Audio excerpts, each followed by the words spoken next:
Cenjene gledalke, spoštovani gledalci, današnjo oddajo Aktualno bo pogovor tekel z Zvonkom Kustecem, ravnateljem gimnazije Franca Miklošiča v Ljutomeru. Zvonko, morali ste se prilagajati tako profesorji, profesorski zbor, kakor seveda tudi dijaki na novo nastale razmere. Nekaj ne vsakdanjega, pa vendar, verjetno gre pri srednji šoli, kot je vaša, z pedigrejem in seveda s tradicijo, to nekoliko lažje. Ste zadeve tiste porodne težave, tudi otroške bolezni, kar se tiče šolanja na daljavo, rešili na pravilen način? Ja, zdaj, če je bil pravilen, ne vem. Vem pa, da smo tisti teden pred 16. marcem, ko so pač rekli, da se šole zaprejo, smo se organizirali, pripravili in moram reči, res z veliko entuziazma in elana se podali v neznane vode. Sej, konec koncev, vsi ti učitelji, ki so na šoli, niti malo se nismo izobraževali v to smer. No in ne da za čuda, ampak z vsem priznanjem do naših učiteljev, moram reči, da so zagrabili zadevo in v prvem tednu smo tiste porodne krče nekako prebrodili, prešli, iskali rešitve. Tu sta seveda pomagala tudi računalničarja.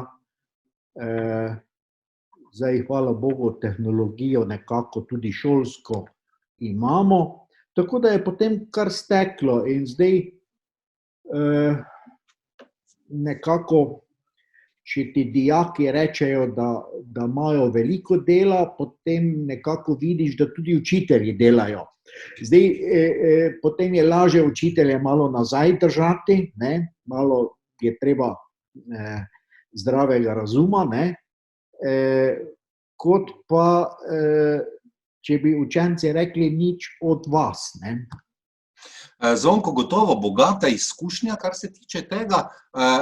Morda še se vrnemo k temu, kar ste sedaj povedali.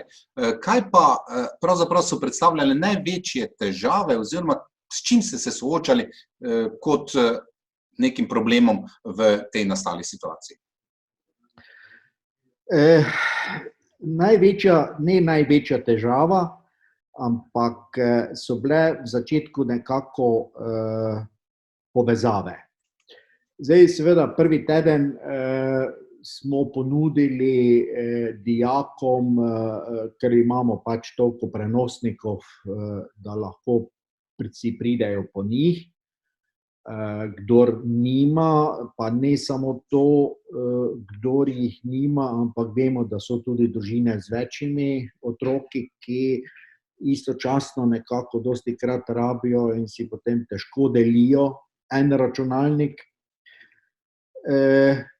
Bolje je bilo najti primeren način, se pravi, didaktika samega poučevanja. Mi vemo, da v razredu je očesni stik. Nekako razlagaš neko zadevo, pogledaš v razred in če vidiš polovico razreda, ki strmi, pa ne ve, zakaj se gre, potem pač ponoviš na nek drug način in tako naprej. Tukaj tega ni, tu je enosmerna informacija. Ti sicer na tem zaslonu lahko nekaj dijakov gledaš, ampak vseh pa ne vidiš, pa tudi nekateri nočejo dati svoje slike, samo ime in priimek.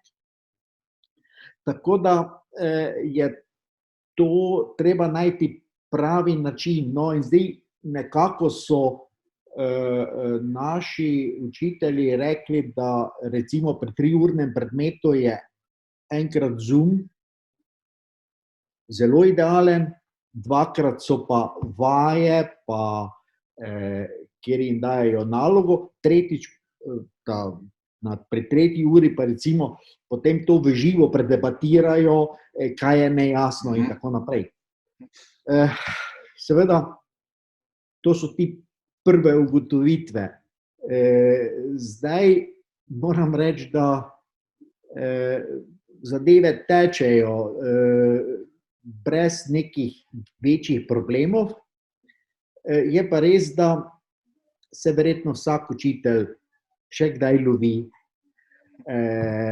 Konec koncev je to nova situacija, v katero smo zašli in se je pač treba prilagoditi. Seveda ste dolgo čakali tudi na navodila ministrstva, po katero spadate, to se pravi za Ministrstvo za izobraževanje, oziroma tam nekaj podatkov je že prišlo v javnost, predvsem ste verjetno ravnatelji osnovnih srednjih šol na zvezi. Kako je pravzaprav z preverjanjem znanja, kako je z tisto, kar srednje šolce najbolj zanima, kako je z zrelostnim izpitom in kakšen bo način, vsaj zaenkrat, kolikor je znano, tega zrelostnega izpita, kako ga bodo dijaki in dijakinje upravljali? Zdaj, če greva tako recimo prvo na preverjanje nadaljavo.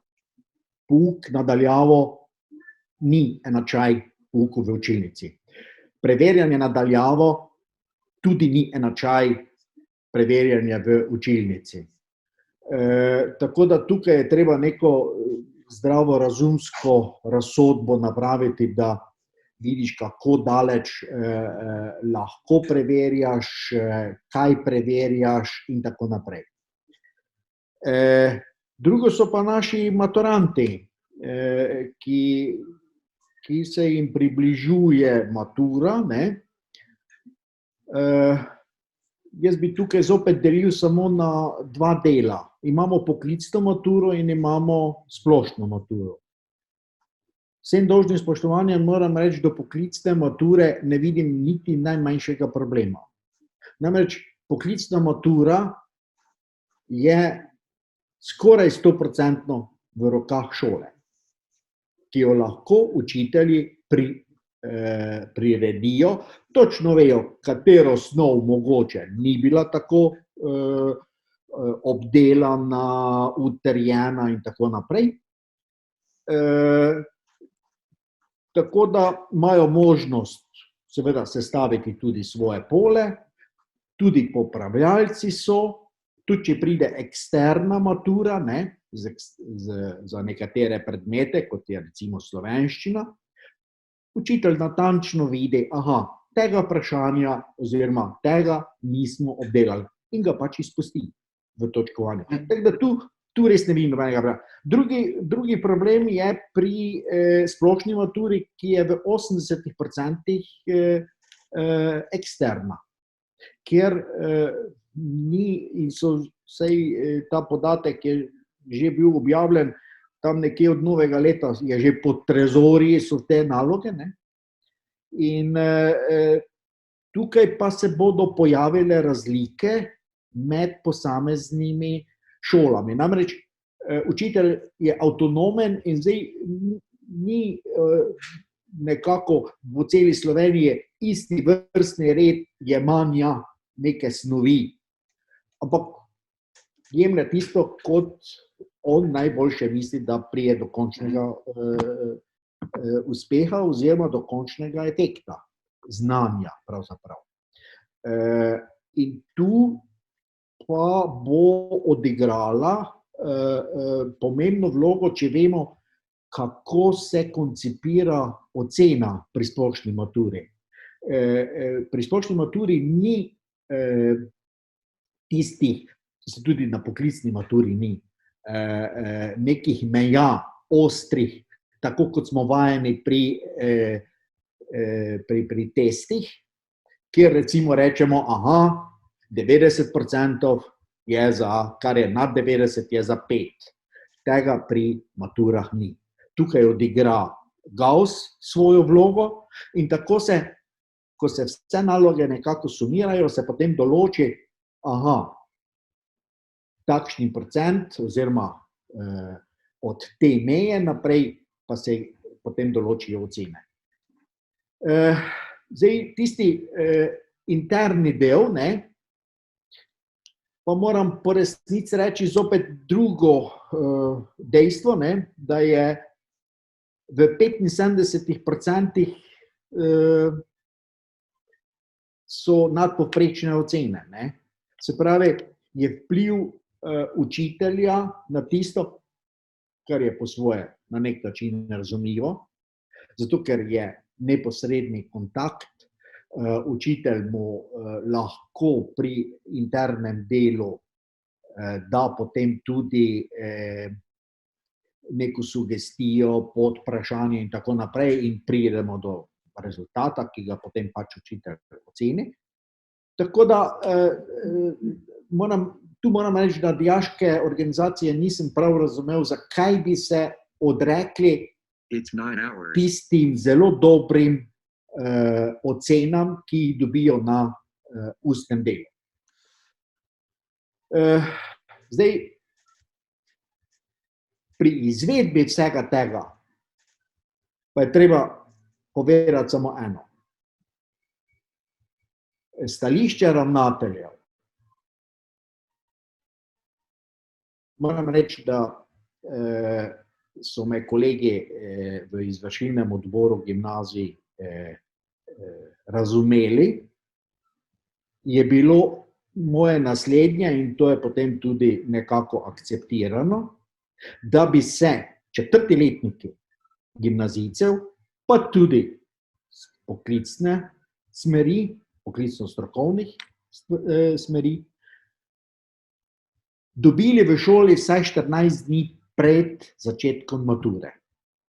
Tako da se tiste majhne stvari lahko nekako izenačijo. Vsej nekaj. Namreč zavedati se moramo, da vsi kljub vsemu enakih pogojev nimajo. Tudi v tistih 14 dneh se ne da to izravnati, ampak se pa da vsaj omiliti. In jaz bi teh 14 dni naredil neobveznih, tisti, ki to potrebujejo, bi prišli in bi imeli intenzivne priprave, oziroma da se nekako te razlike, oziroma tisti manjkajoči deli, ki jih nekako učenci ali pa dijaki niso prav razumeli, da se dopolnijo. Ostali pa vemo, da večina jih pa itak potem samostojno že študira, saj konec koncev potem, ko grejo na fakulteto. Zvonko Kustec, ravnatelj gimnazije Franca Miklošiča, ne glede kako bo matura potekala, tehnično izvedljivo, to bomo še morali nekaj počakati, pa vendar za konec najnega tega pogovora vprašanje, gimnazija Franca Miklošiča Ljutomer je znana, ali pa je top 10, kar se tiče uspehov na splošni maturi. Veliko zlatih maturantov, odstotkovno ste vedno v vrhu, med 5 praktično gimnazijami vsa leta. Bo kaj, novi način, ta sprememba vplivala, bo se malo šla prognozerja, v pozitivno ali negativno smer glede rezultata, bo še ta rezultat višji, boljši, ali pa bo se tu pojavila morda, kot ste dejali, v tistem kompletu mature, ko se ocenjuje drugače kot test, morda za kakšen odstotek znanje prikazano nižje oziroma uspeh maturantov. Vprašanje za $1 milijon. $1 milijon, ne. Moj občutek je zelo dober. To moram reči. Dober, zato ker po odzivih četrtih letnikov, jaz razumem prve letnike, pa druge letnike, ki preko staršev ali pa sami sporočajo, da sedaj pa več delajo, kot so prej in tako dalje in sem tja, ker pač še nimajo pravih metod in tako dalje. Četrti letniki ravno nasprotno izražajo željo, da bi in zaskrbljenost za maturo. In to mi daje en optimizem. In to se je pri nas dogajalo vsa leta, ko sploh ni bil problem, da so se četrti letniki dobivali ob sobotah ali za slovenščino ali za matematiko, in to ne eno soboto, so kar rekli, profesorica, mi bi prišli, seveda, ne, hvala Bogu, ne, če želijo priti, ne, in so imeli pouk, pravzaprav ni tisti klasični pouk, ampak je utrjevanje, razlaganje in tako naprej. In to se isto zdaj dogaja.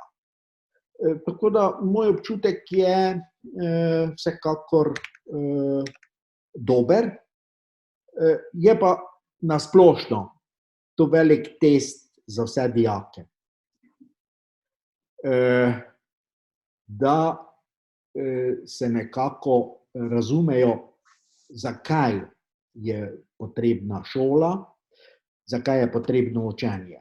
Ne zaradi tega, ker hodi šolo in potem nek siten profesor te tam gleda, ali pa zakaj ne sodeluješ, pa zakaj si nekje v oblakih in tako naprej. Tudi to mora biti, ampak zato, da se zavedaš, da študiraš zaradi sebe, zaradi svoje prihodnosti, zato ker imaš ambicije in ker želiš nekaj doseči. Samoiniciativa dijakov, kot ste povedali, Zvonko Kustec, ravnatelj GFML ali Gimnazije Franca Miklošiča Ljutomer z daljšim nazivom te kratice. Verjamem, da vse to, tradicija in pa zavzetost profesorjev in dijakov bo pripeljalo kljub težavnim situaciji do uspehov in da bodo imeli ti dijaki, ki končujejo srednješolsko izobraževanje, povsem enake pogoje potem tudi za študij v nadaljevanju, kjerkoli, na katerokoli univerzo oziroma fakulteto se bodo vpisali. Hvala za današnji pogovor, lep pozdrav v Lotmerk in vse dobro GFML.